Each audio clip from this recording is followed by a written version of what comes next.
مسئلے کے ساتھ حاضر ہیں جو غلطی تقریباً 60 سے 70% لوگ کرتے ہیں، لیکن آپ کوشش کریں کہ آپ اس ویڈیو کو لازمی شیئر کریں۔ ہو سکتا ہے آپ کے ایک شیئر سے کسی ایک انسان کا بھی روزہ بچ جائے تو آپ کو اس کا ثواب ملے گا، اور اس انسان کا روزہ جو ہے، اعوذ باللہ من الشیطان الرجیم، بسم اللہ الرحمن الرحیم۔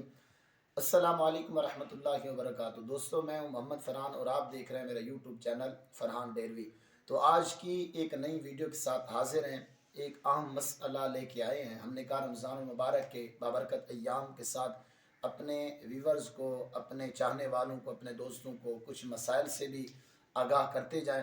تو آج کی ایک ایسے مسئلے کے ساتھ حاضر ہیں جو غلطی تقریباً 60 سے 70% لوگ کرتے ہیں، لیکن آپ کوشش کریں کہ آپ اس ویڈیو کو لازمی شیئر کریں۔ ہو سکتا ہے آپ کے ایک شیئر سے کسی ایک انسان کا بھی روزہ بچ جائے تو آپ کو اس کا ثواب ملے گا، اور اس انسان کا روزہ جو ہے اس غلطی سے محفوظ ہو جائے گا۔ تو مسئلے کو شروع کرتے ہیں۔ اس سے پہلے اگر آپ ہمارے چینل پہ نئے ہیں تو لائک کریں، شیئر کریں، اور کومنٹ سیکشن میں اپنی قیمتی رائے کا اظہار ضرور فرمائیں۔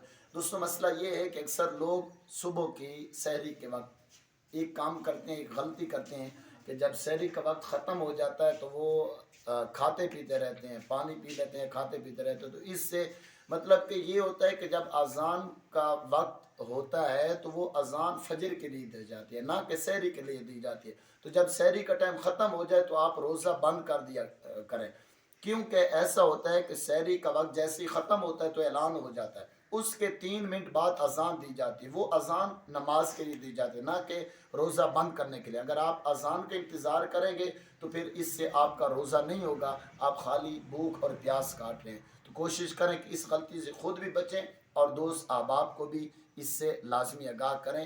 جیسے ہی اعلان ہو کہ روزے کا ٹائم ختم ہو گیا ہے تو آپ فوراً اپنا روزہ بند کر دیں، نہ کہ اذان فجر کا انتظار کریں۔ اور اذان فجر بھی تب دی جاتی ہے جب اذان کا ٹائم ہو جائے۔